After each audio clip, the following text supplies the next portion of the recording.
Catherine Elizabeth Middleton woke up that Tuesday morning with no idea that her world was about to turn upside down. The autumn sun filtered through the heavy curtains of her bedroom at Kensington Palace, casting golden shadows across the elegant furniture that had become so familiar to her over the years. She stretched slowly, feeling the weight of another busy day ahead of her. The morning routine was always the same.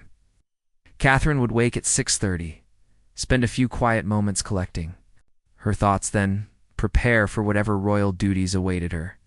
Today was supposed to be simple: charity lunch at noon, a brief meeting with palace staff about upcoming events, and then an evening at home with William and the children. It's nothing too demanding, nothing that would require the intense emotional energy that some of her public appearances demanded. As she made her way downstairs to the private dining room, Catherine could hear the familiar sounds of Palace's life beginning. Staff members moved quietly through the corridors, preparing for another day of serving the royal family. The morning newspapers had already been delivered and sorted, waiting for her to review the latest stories about the royal family. It was a ritual she had grown accustomed to, though she never quite got used to seeing her own face staring back at her from the front pages. Her personal secretary, Jennifer, was already waiting with the daily schedule and a stack of correspondence. That required her attention. Catherine settled into her chair with a cup of tea, the same blend she had enjoyed since her university days. Some habits never changed, even when everything else in life had been transformed beyond recognition. The first few letters were routine. Thank you notes from charities she had visited, invitations to various events, and updates from organizations she supported. Catherine read through them carefully, making notes about which ones required personal responses and which could be handled by her staff. She had learned early in her royal career that personal touches mattered enormously to the people and organizations she worked with. Then she saw it. An envelope with handwriting she recognized immediately, though it had been months since she had seen it. The return address made her heart skip a beat. Emma Richardson, her closest friend from university, a person who had known her before she became the Duchess of Cambridge. Before the world started watching her every move, Catherine picked up the envelope with trembling fingers. Emma rarely wrote actual letters anymore. Like most people their age, she preferred texts or emails for staying in touch. A handwritten letter meant something serious, something that required more thought and care than a quick digital message could convey. The palace dining room suddenly felt too quiet, too formal for whatever news this letter contained. Catherine could feel her heart beating faster as she carefully opened the envelope, trying not to tear the paper inside. The letter was written on simple white stationery, Emma's familiar handwriting filling both sides of the page. As Catherine began to read, the carefully constructed world around her seemed to shift and blur. Emma's words were measured and careful, but the pain behind them was impossible to miss. She wrote about her daughter Lucy, the bright 7-year-old girl who had been the light of Emma's life since her divorce 3 years earlier. Lucy had been having headaches and dizzy spells for several weeks. At first, Emma had thought it was just stress from starting at a new school, or perhaps she needed glasses, but the symptoms had gotten worse. Lucy had collapsed during a school assembly the previous week, frightening her teacher and classmates. The emergency room visit had led to more tests, more appointments with specialists, more questions that no one seemed able to answer clearly. Emma wrote about sitting in sterile hospital waiting rooms, holding Lucy's small hand, while doctors spoke in medical terms that felt like a foreign language. Catherine's hands began to shake as she continued reading. The diagnosis had finally come the day before Emma wrote the letter. Lucy had a rare brain tumor, something with a long medical name that Emma had to look up to understand. The doctors were optimistic about treatment options, but the road ahead would be long and difficult. Surgery, chemotherapy, radiation, months of uncertainty and fear. What made Catherine's chest tighten with emotion was not just the medical details, but the way Emma described her feelings as a mother facing the unthinkable. She wrote about lying awake at night, watching Lucy sleep, trying to memorize every detail of her daughter's peaceful face. She described the overwhelming helplessness of not being able to fix this problem, not being able to protect her child from pain and fear. The letter continued with Emma apologizing for burdening Catherine with such heavy news.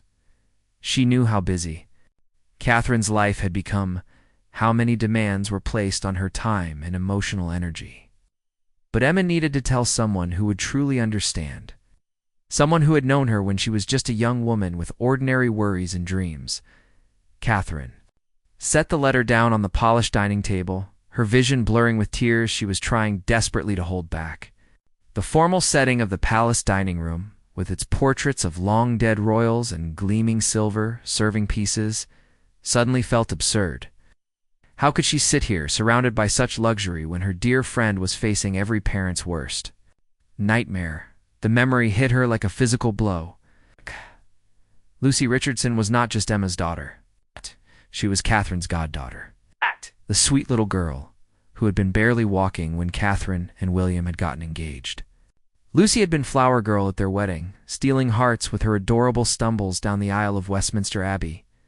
Catherine had held her as a baby, had bought her birthday presents, had watched her grow from a toddler into a bright, curious child who loved horses and drawing and asking endless questions about everything. More memories flooded back. Catherine's own cousin Michael had died of a similar tumor when they were both teenagers. She remembered the devastating impact it had on her aunt and uncle. It's the way it had torn their family apart with grief and medical bills, and the constant fear that haunted every day. Michael had been only 15 when he died, full of potential and dreams that would never be realized. The similarities were too painful to ignore. Another child in her life facing the same terrible disease, another family being forced to navigate the nightmare of childhood cancer. Catherine felt the familiar weight of helplessness settling on her shoulders. The same feeling she had experienced as a teenage girl watching her cousin suffer. She stood up abruptly, the chair scraping against the marble floor. The sound echoed in the quiet room, but Catherine barely noticed. She needed air, needed space to process what she had just learned. The carefully planned schedule for the day suddenly seemed meaningless in the face of Lucy's diagnosis. Catherine walked to the tall windows overlooking the palace gardens, pressing her forehead against the cool glass. Outside, gardeners were tending to the autumn flowers, their movements calm and purposeful. Tourists gathered at the palace gates, hoping for a glimpse of royal life. The world continued its normal rhythm, completely unaware that a little girl named Lucy Richardson was fighting for her life in a hospital across London. Catherine remained at the window for what felt like hours, though the clock on the mantelpiece showed that only 20 minutes had passed. Her mind kept drifting back to her university days at St. Andrews, when life had been so much simpler and the future had seemed full of endless possibilities. She and Emma had met during their first week of classes. Two nervous 18-year-olds. Trying to navigate the challenges of being away from home for the first time. Emma had been studying art, history, just like Catherine. And they had bonded over their shared love of Renaissance paintings and their mutual confusion about Scottish accents. They had spent countless hours in the library together, not always studying, but often just talking about their dreams and fears. Emma had wanted to work in a museum someday, maybe even curate her own exhibitions. Catherine had been less certain about her future, knowing only that she wanted to make a difference in the world. Somehow their friendship had been built on the ordinary moments that make university life special. Late-night conversations in their dormitory rooms, sharing stories about their families and childhood memories. Study sessions that turned into philosophical discussions about art and life and what it meant to be a good person. Weekend trips to Edinburgh, exploring museums and galleries, dreaming about all the places they would travel together after graduation. Emma had been there during Catherine's early relationship with William, offering advice and support when the attention from other students and occasional photographers became overwhelming. She had never treated Catherine differently when it became clear that her relationship with the future king was serious.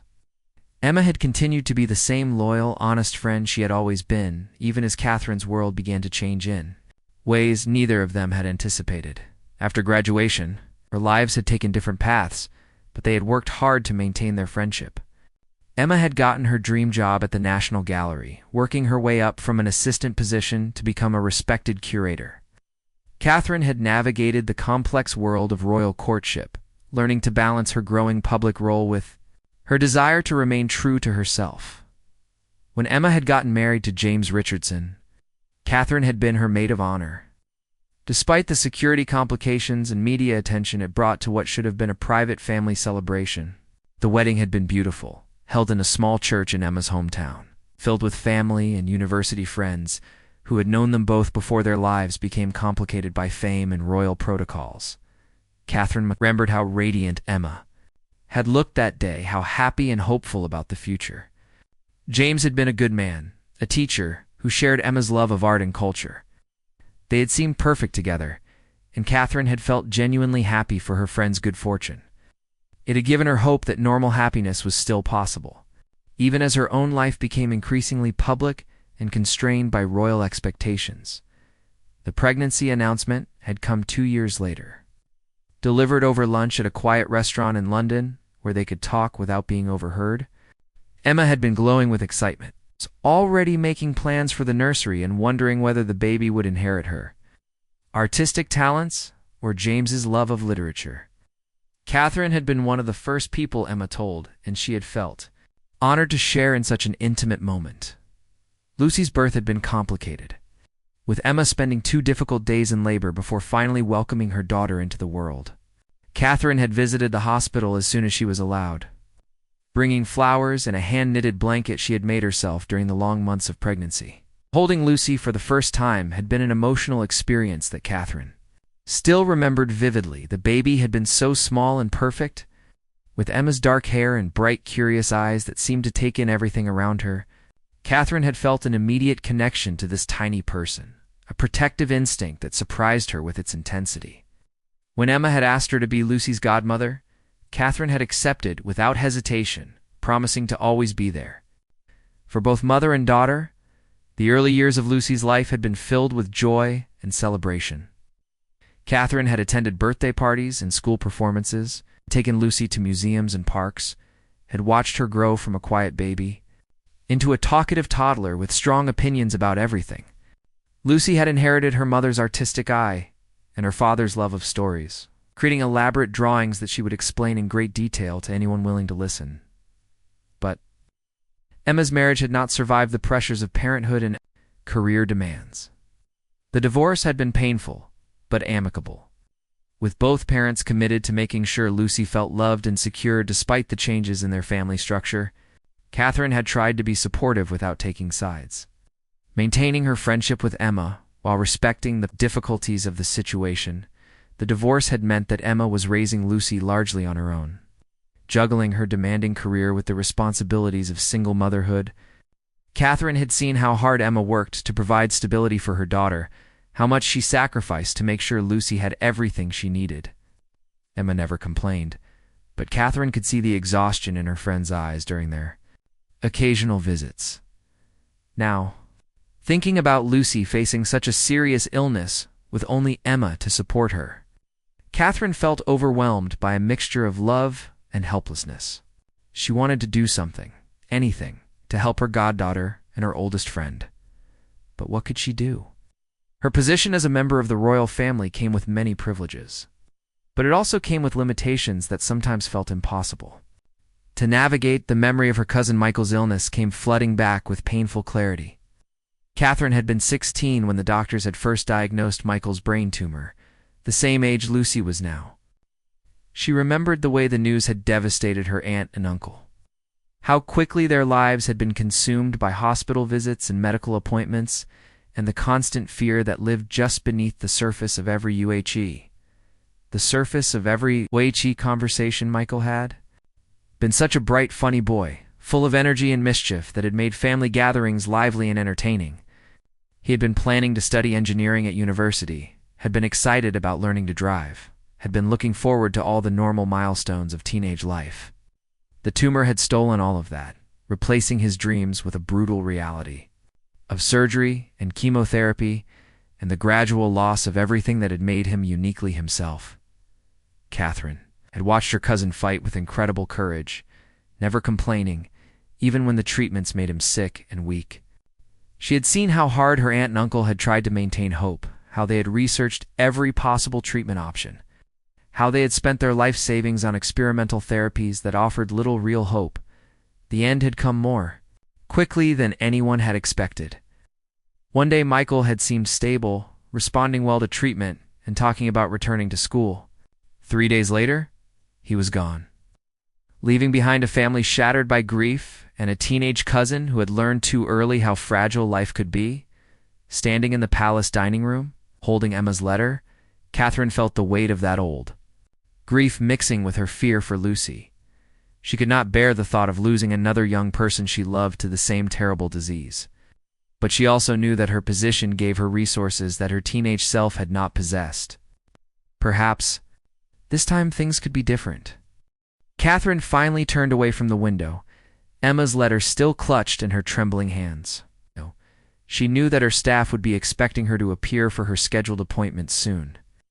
But the thought of putting on her public face and pretending that everything was normal felt impossible. How could she smile and make polite conversation when Lucy was lying in a hospital bed facing an uncertain future?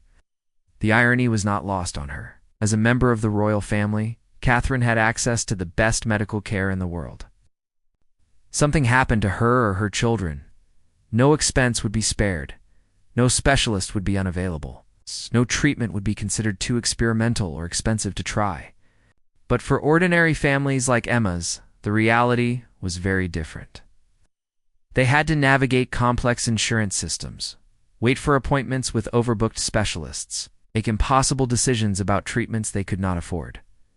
Catherine had learned about these inequalities gradually during her years of charity work.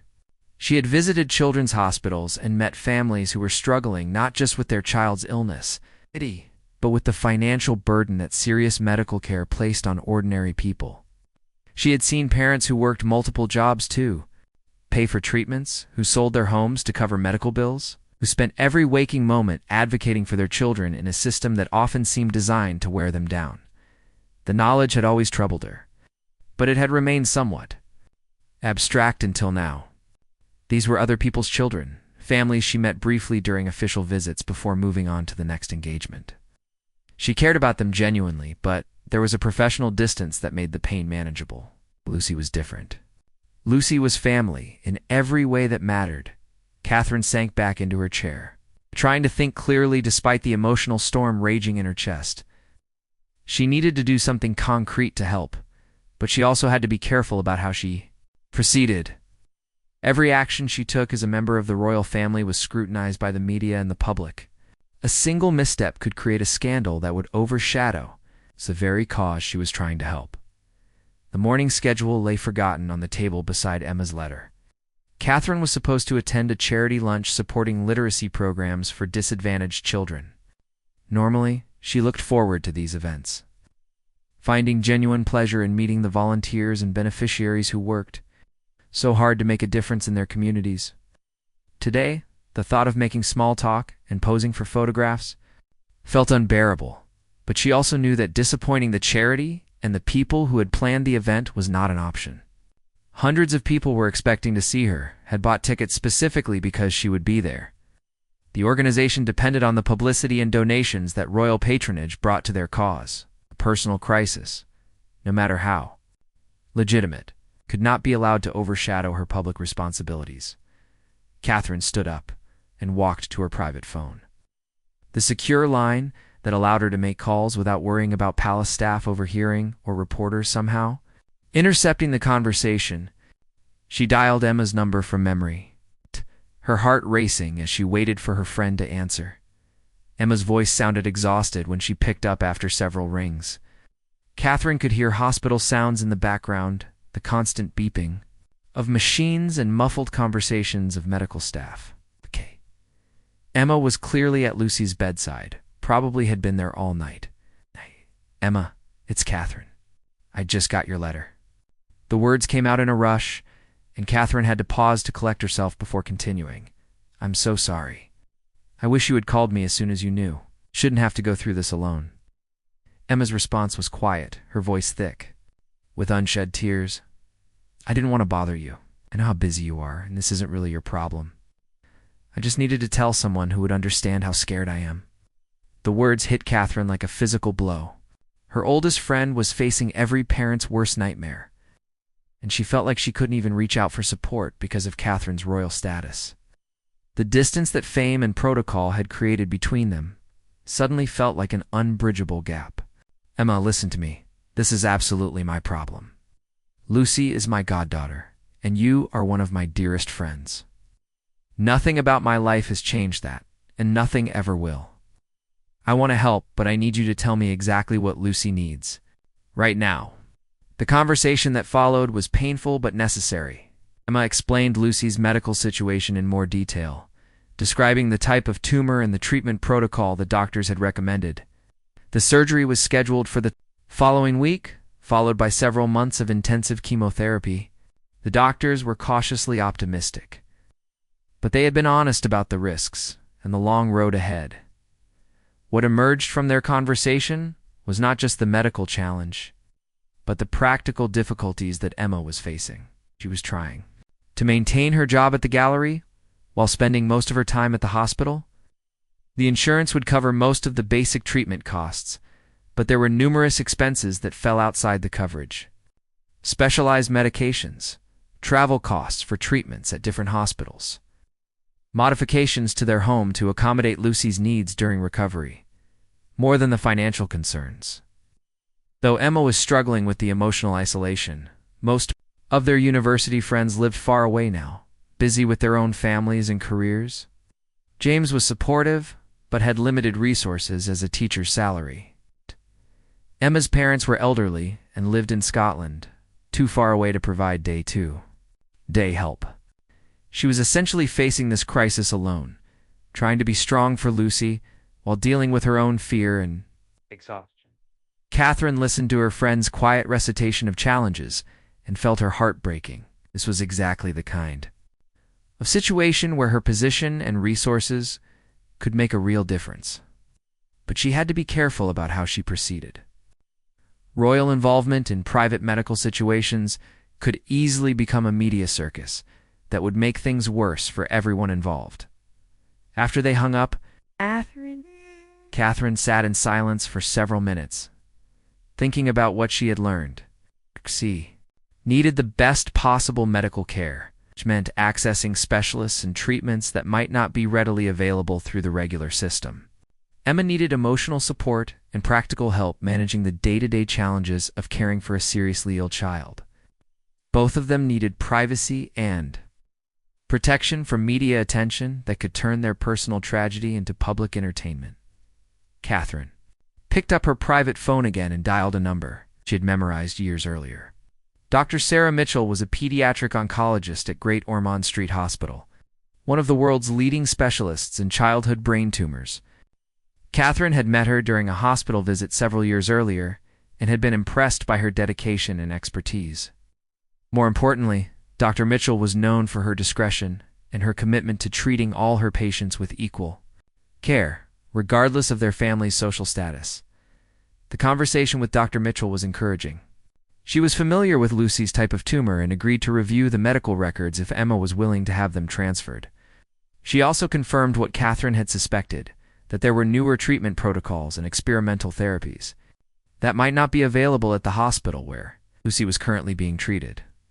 The question was how to arrange for Lucy to receive this enhanced care without creating a media storm. Catherine knew that if word got out that she was personally involved in arranging medical treatment for her goddaughter, it would inevitably become a story about royal privilege and unfair access to health care. The attention could be devastating. For Emma and Lucy, turning their private struggle into a public spectacle. As Catherine hung up the phone, she realized that she was facing one of the most difficult challenges of her royal life. She had the power to help someone she loved, but using that power required navigating a complex web of protocol and public perception. One wrong move could make things worse for the very people she was trying to protect. Catherine spent the rest of the morning making careful phone calls and sending discreet messages to people she trusted. Each conversation required delicate balance, seeking help without revealing too much about her personal involvement or Lucy's identity.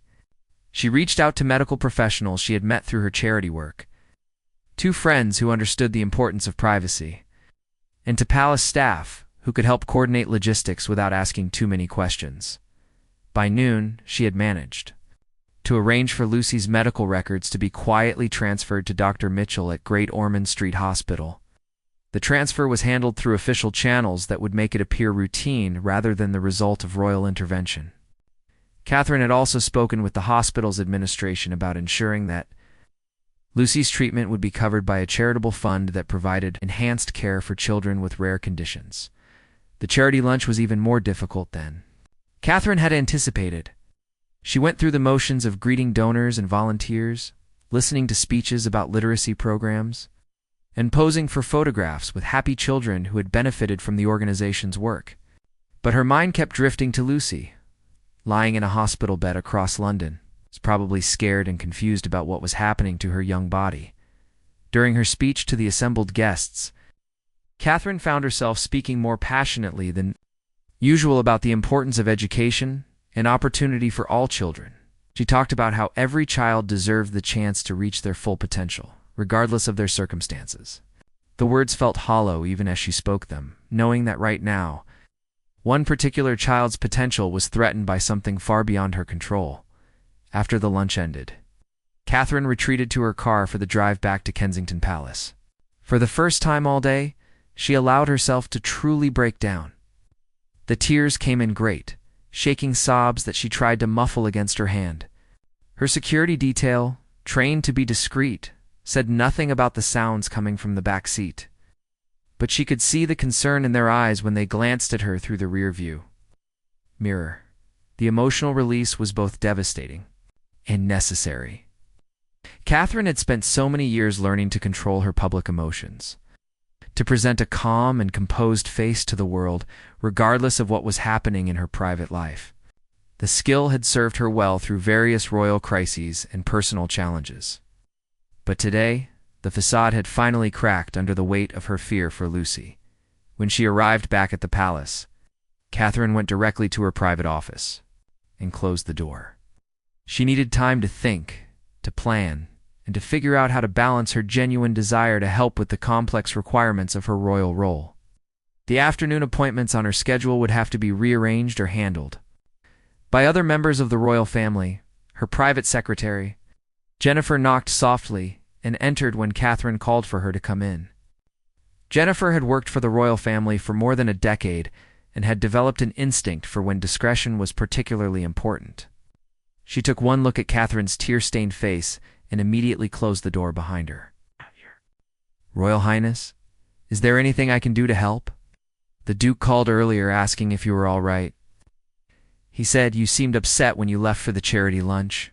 Catherine had married William partly because he understood the pressures of royal life in ways that no one else could. He had grown up in the spotlight, had learned from childhood how to balance personal feelings with public responsibilities. His concern was genuine, but she was not ready to discuss Lucy's situation, even with him. She needed to have a clearer plan before involving anyone else, even her husband. "I'm fine, Jennifer. It's dealing with some personal news that has been difficult to process. I need to make some changes to my schedule for the next few days. Can you see if Prince William can cover the children's hospital visit on Thursday? And please cancel the museum opening on Friday. I may need to make some private visits that will require flexibility." Jennifer made notes without asking for details.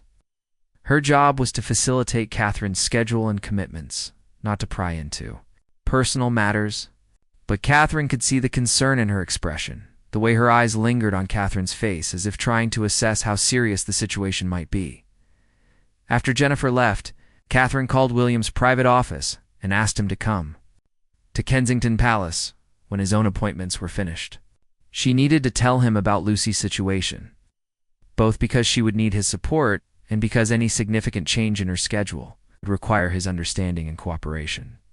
While she waited, Catherine began researching childhood, brain tumors, and treatment options. She had access to medical databases and research that most people could not obtain, and she used these resources to learn everything she could about Lucy's specific condition. The information was both encouraging and terrifying. The survival rates were much better than they had been when her cousin Michael was sick, but the treatment process was still brutal and the long-term effects could be significant. One thing that became clear from her research was that the quality of the medical team made an enormous difference in outcomes. Children who were treated at specialized centers by doctors who dealt with these tumors regularly had much better chances than those who received care at general hospitals. Catherine felt a sense of relief, knowing that she had been able to arrange for Lucy to be seen by one of the world's leading experts in the field. William arrived at Kensington Palace just as the sun was setting, painting the autumn sky in shades of gold and orange that reminded Catherine of happier times. He found her in their private sitting room, surrounded by medical journals and research papers that she had printed from her computer. His expression immediately grew serious when he saw the materials scattered across the coffee table. "Catherine, what's happening?" Jennifer said. "You canceled several appointments and asked me to cover the hospital visit. Are you ill? Are the children all right?" Catherine handed him Emma's letter without saying anything. She watched his face as he read, seeing the moment when understanding dawned and concern replaced confusion. William had met Emma several times over the years and remembered Lucy from their wedding and other family occasions. He knew how much Catherine's university friendships meant to her, how hard she worked to maintain connections to her life before royal responsibilities took over.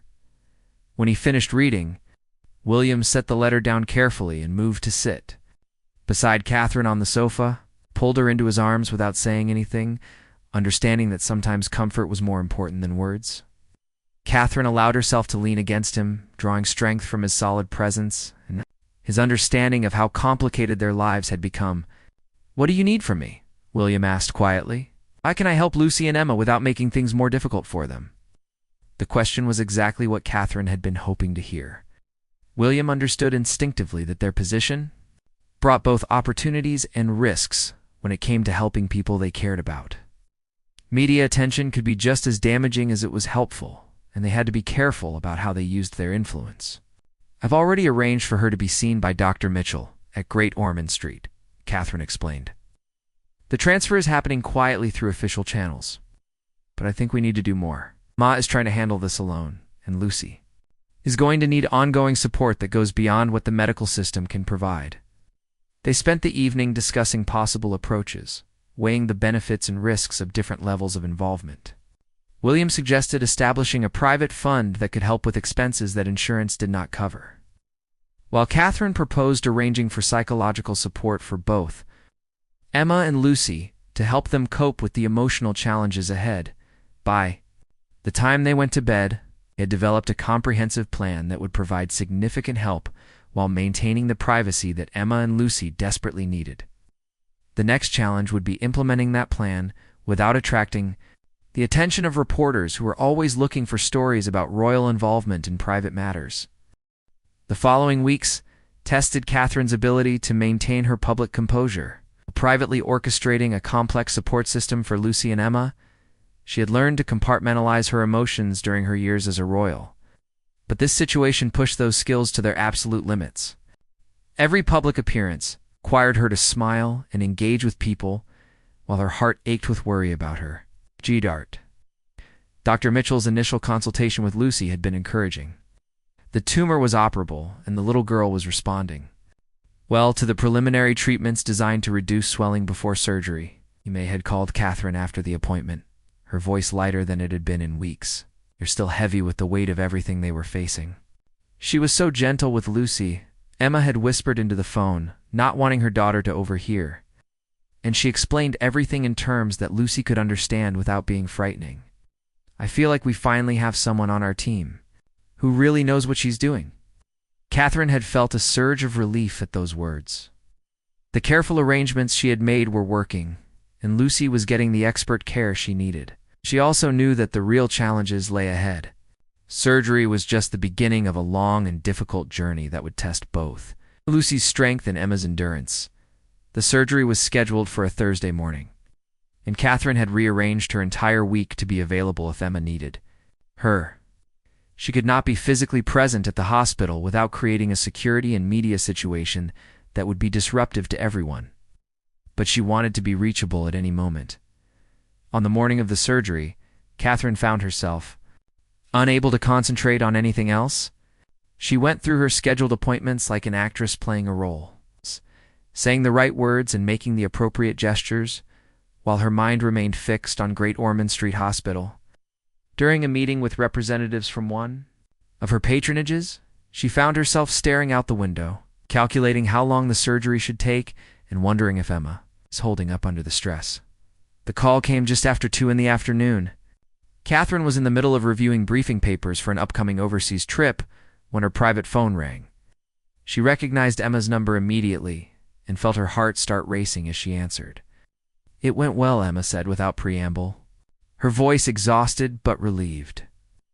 "Dr. Mitchell says they were able to remove all of the tumor and Lucy is stable. She's still under anesthesia, but her vital signs are good. The next few days will be critical, but the surgery went as well as we could have hoped." Catherine closed her eyes and felt tears of relief streaming down her face. She had been holding her breath for weeks, afraid to hope too hard that everything would work out. Hearing that Lucy had made it through the surgery successfully felt like the first good news they had received since this nightmare began. "Can I do anything? Do you need anything? How are you holding up?" Emma's laugh was shaky but genuine. "I'm exhausted and scared and relieved, all at the same time. The nurses have been incredible, and Dr. Mitchell has been checking on Lucy every few hours. I don't know how you arranged for us to have this level of care, but I will never be able to thank you enough." After they hung up, Catherine sat quietly in her office for several minutes, allowing herself to feel the full weight of her relief. Lucy had survived the surgery, which was the first major hurdle in her treatment. But Catherine also knew that this was just the beginning. The months of chemotherapy ahead would be grueling, and there were no guarantees about the long-term outcome. Over the following days, Catherine maintained regular contact with Emma, while being careful not to overwhelm her friend during such a stressful time. She arranged for meals to be delivered to Emma's home and to the hospital, coordinated through a charity that supported families dealing with childhood cancer. She also made sure that Lucy's room was supplied with books, games, and art supplies that would help pass the long hours of recovery. The most difficult part was maintaining the secrecy of her involvement. Catherine had to be constantly vigilant about not revealing her connection to Lucy's situation during public appearances. When she visited other children's hospitals for official engagements, she found herself thinking about Lucy and wishing she could be there instead. The professional distance she was required to maintain felt artificial and painful. One evening, about 2 weeks after Lucy's surgery, Catherine was attending a gala dinner for one of her patronages when she overheard a conversation that made her blood run cold. Two society photographers were discussing rumors about her recent behavior, speculating about why she had seemed distracted during recent public appearances. "She's been different lately," one of them was saying, less engaged, more emotional. "Something's definitely going on behind the scenes. My contact at the palace says there have been a lot of private phone calls and scheduled changes." Catherine felt a chill of fear run down her spine. If reporters were already noticing changes in her behavior, how long would it be before they started investigating more seriously? The last thing Emma and Lucy needed was media attention that would turn their private struggle into public entertainment. That night, Catherine had trouble sleeping. She lay awake, thinking about the impossible balance. She was trying to maintain between her public responsibilities and her private relationships. Being a member of the royal family meant that every emotion, every change in behavior, was potentially subject to public scrutiny. There was no such thing as a private crisis when you lived your life in the spotlight. The next morning brought more concerning news. Lucy had developed complications from the chemotherapy that had started the previous week. Her white blood cell count had dropped dangerously low, making her vulnerable to infections that could be life-threatening. Emma's voice was tight with worry when she called to update Catherine. "They've moved her to isolation," Emma explained, trying to keep her voice steady. "I can only visit for short periods, and I have to wear protective gear." She looked so small and fragile in that big hospital bed, surrounded by all those machines. "I keep thinking about how active and energetic she was just a few months ago." Catherine felt her chest tighten with familiar fear. This was exactly the kind of setback that had marked her cousin Michael's decline. She remembered how hopeful her family had been after his initial surgery. How quickly that hope had turned to desperation as complications mounted and his condition worsened. "What do the doctors say? Is this normal for her type of treatment?" Doctor, "Mitchell says it's a known side effect, but that doesn't make it less scary. Lucy's body is fighting the cancer and the chemotherapy at the same time, and right now, the treatment is winning. They've had to reduce the dosage, which means the therapy might not be as effective as they hoped. After the call ended, Catherine found herself pacing around her private office, unable to sit still or focus on anything else. The careful plans she had made, the expert medical care she had arranged, none of it seemed to matter when faced with the brutal reality of childhood, cancer.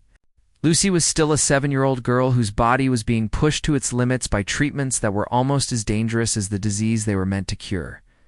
That afternoon, Catherine made a decision that went against every protocol she had been taught about royal behavior. She instructed her security team to prepare for an unscheduled private visit, and she drove to Great Ormond Street Hospital without telling anyone except William where she was going. The hospital staff were surprised but professional when she appeared at Lucy's ward. Dr. Mitchell met her personally and escorted her through the corridors, explaining the precautions necessary to visit a patient in isolation. Catherine put on the protective gown and mask that were required, feeling strange and disconnected from her usual public persona. When she entered Lucy's room, Catherine felt her heart break all over again. Her goddaughter looked tiny in the hospital bed, her dark hair gone from the chemotherapy, her skin pale and fragile. Ow. But Lucy's eyes lit up when she saw Catherine, and her face broke into the same bright smile that had charmed wedding guests years earlier. "Aunt Catherine?" Lucy's voice was weak but excited. "Mummy said you might come visit, but I wasn't sure if you would have time." Catherine sat carefully on the edge of the bed, mindful of all the tubes and wires connected to Lucy's small body. "Of course I have time for you, sweetheart. I've been thinking about you every day since you got sick. How are you feeling?" Lucy considered the question seriously, as children often do when adults ask them honest questions about difficult situations. "The medicine makes me feel sick sometimes, and I miss my hair. Ow. But Dr. Mitchell says the medicine is fighting the bad cells in my head, so I try to be brave like the princesses in my storybooks." The simple honesty of Lucy's response brought tears to Catherine's eyes. This little girl was facing something that would challenge most adults, and she was approaching it with a courage that was both inspiring and heartbreaking. Catherine spent the next hour reading to Lucy from one of her favorite books, playing simple games that didn't require too much energy, and just being present in a way that her royal duties rarely allowed. When visiting hours ended, Catherine had to force herself to leave. Walking away from Lucy's bedside felt like abandoning her goddaughter when she needed support most. But she also knew that her presence, while comforting to Lucy and Emma, carried risks that could make their situation more complicated. The drive back to Kensington Palace gave Catherine time to think about what she had witnessed. Lucy's courage in the face of such a serious illness was remarkable, but it also highlighted how unfair it was that any child should have to endure such suffering. The medical care Lucy was receiving was excellent, but Catherine knew that many children facing similar diagnoses did not have access to the same level of expertise and resources. That evening, Catherine sat down with William and shared her thoughts about creating something more permanent than the private assistance they had arranged for Lucy. She wanted to establish a foundation that would provide comprehensive support for children with rare brain tumors, ensuring that other families would not have to navigate the complex medical system alone. It could fund research for better treatments, Catherine explained, her voice growing more animated as she outlined her vision, but also provide practical support for families. Transportation to specialized hospitals, accommodation near treatment centers, psychological counseling, educational support for children who miss extended periods of school. William listened carefully, asking practical questions about funding and implementation. He understood his wife's passion for this cause, but he also knew that establishing a new charitable foundation would require careful planning and considerable resources. More importantly, it would inevitably draw public attention to childhood cancer issues, which could indirectly expose Lucy's situation. "We would need to be very careful about how we present this," William warned. "The media will want to know what inspired our interest in this particular cause." We can't mention Lucy directly, but people will speculate about our personal connections. Catherine nodded, understanding the complications, but feeling more determined than ever to move forward. Lucy's illness had shown her how much good she could do with her position and resources. But it had also revealed the gaps in support that existed for families facing similar challenges. As they continued planning into the evening, Catherine felt a sense of purpose that had been missing from much of her royal work. This was not just about fulfilling duties or maintaining appearances. This was about using her privilege to make a real difference for children like Lucy, families like Emma's, and medical professionals like Dr. Mitchell who were fighting childhood cancer every day. 6 months later, Catherine stood at the podium of the Royal Institution in London, looking out at an audience filled with medical professionals, charity representatives, and families affected by childhood brain tumors. The launch of the Lucy Foundation, named carefully to honor her goddaughter without revealing their connection, presented months of careful planning and preparation. Lucy's treatment had progressed better than anyone had dared to hope. The complications from chemotherapy had been successfully managed, and recent scans showed no signs of remaining cancer cells. She was still weak and tired easily, but her bright personality was returning along with her strength. More importantly, her prognosis was excellent. With doctors expressing confidence that she would make a full recovery, Emma sat in the third row of the audience. Having insisted on attending despite Catherine's concerns about media attention, she looked healthier than she had in months, the constant stress and fear finally beginning to lift as Lucy's condition improved. Their friendship had deepened through the shared experience of Lucy's illness, creating a bond that transcended the social distance that royal protocol usually required. In her speech, Catherine spoke passionately about the challenges facing families dealing with childhood brain tumors. She talked about the need for specialized medical care, the importance of emotional support during treatment, and the gaps in services that left too many families struggling alone.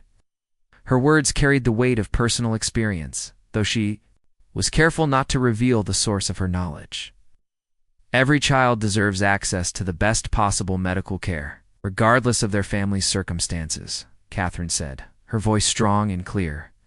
But beyond medical treatment, these families need comprehensive support that addresses the practical and emotional challenges of childhood cancer. They need help navigating complex medical systems, assistance with the financial burdens that serious illness creates, and emotional support that helps both children and parents cope with fear and uncertainty. The Foundation's initial funding came from a combination of royal family resources and donations from wealthy supporters who understood the importance of the cause. Catherine had been careful to structure the organization so that it could eventually become self-sustaining through ongoing fundraising efforts. She wanted to create something that would continue helping families. Long after Lucy's recovery was complete, Dr. Mitchell had agreed to serve on the Foundation's medical advisory board, bringing her expertise and credibility to the organization. Other leading specialists in childhood cancer treatment had also committed to providing guidance and support. The combination of medical expertise and royal patronage created a powerful platform for advancing both research and patient care. The Foundation's first major initiative was the establishment of family support centers at 3 leading children's hospitals. These centers would provide comprehensive services, including psychological counseling, educational support for children missing school during treatment, assistance with transportation and accommodation for families traveling for medical care, and financial assistance for expenses not covered by insurance. Catherine had also insisted that the Foundation fund research into less toxic treatment options for childhood brain tumors. Lucy's experience with chemotherapy had shown her how brutal current treatments could be, even when they were successful. She wanted to support research that might lead to more targeted therapies that could cure children without causing the severe side effects that made treatment almost as traumatic as the disease itself. The media response to the Foundation launch was overwhelmingly positive. Reporters praised Catherine's commitment to childhood cancer issues and her decision to take on such a challenging cause. Several articles noted that her passion for the subject seemed deeply personal, speculating about what might have inspired her interest, but none connected her work to Lucy's situation. One particularly perceptive journalist wrote about the evolution of Catherine's charitable work, noting that her recent projects seemed more focused and emotionally driven than her earlier royal duties. The article suggested that motherhood had given her a deeper understanding of the fears and hopes that drive parents facing their children's serious illnesses. After the launch event ended, Catherine met privately with several families who had been invited to share their experiences with childhood brain tumors. She listened to their stories with genuine attention, taking notes about the services that would be most helpful and the gaps in current care that the foundation might address. One mother, whose son had been diagnosed with a brain tumor at age 5, broke down while describing the isolation and fear that had dominated their family's life during treatment. "Nobody understands what it's like unless they've been through it themselves," she said through tears. "The medical care was excellent, but we felt so alone with our fear, as I wish there had been someone to talk to who really understood what we were going through." Catherine found herself thinking about Emma, about the countless phone calls they had shared during Lucy's treatment, about how important it had been for her friend to have someone who cared deeply about Lucy's outcome. The Foundation's counseling services would hopefully provide that kind of emotional support for other families facing similar challenges. As the evening concluded, Catherine felt a deep sense of satisfaction about what they had accomplished. The Foundation represented more than just another royal charity. It was a concrete way to channel her love for Lucy and her friendship with Emma into something that would help countless other children and families. Later that night, Catherine called Emma to discuss how the launch had gone. Lucy was doing well, enough to stay up past her usual bedtime, and she insisted on talking to Catherine herself. "Aunt Catherine, Mummy showed me the pictures from your big meeting today. She said you're going to help other children who get sick like I did." Catherine smiled at Lucy's straightforward way of understanding complex situations. "That's right, sweetheart. We want to make sure that other children and their families get the same kind of help that you and your mummy received." "That's good," Lucy said seriously. "Being sick was scary, but it helped to know that people cared about me. Other children should have people who care about them too." The simple wisdom of Lucy's response reminded Catherine of why this work mattered so much. Behind every medical diagnosis was a child who deserved to be surrounded by love and support, a family that needed help navigating an impossible situation. The Foundation could not cure childhood cancer, but it could ensure that no family had to face the challenge alone. As Catherine prepared for bed that night, she reflected on how much her life had changed since that morning when she had received Emma's letter. The fear and helplessness she had felt then had been transformed into purposeful action that would benefit countless families she would never meet. Lucy's illness had revealed to Catherine the true potential of her royal position. Beyond the ceremonial duties and public appearances, she had the power to create lasting change in areas that mattered deeply to her. The Foundation was just the beginning of what she hoped would be a lifetime commitment to supporting families facing childhood cancer. Looking back, Catherine realized that the day she had broken down in private, overwhelmed by fear for her goddaughter, had actually been the beginning of the most meaningful work of her royal career. Sometimes the most important changes came from the most painful experiences. And Lucy's courage in facing her illness had inspired Catherine to find her own courage in using her position to help others. The Lucy Foundation would go on to help thousands of families over the years that followed, but it would always represent something deeply personal for Catherine. It was proof that love and friendship could transcend social boundaries, that privilege carried the responsibility to serve others, and that even in the darkest moments, hope and healing were possible.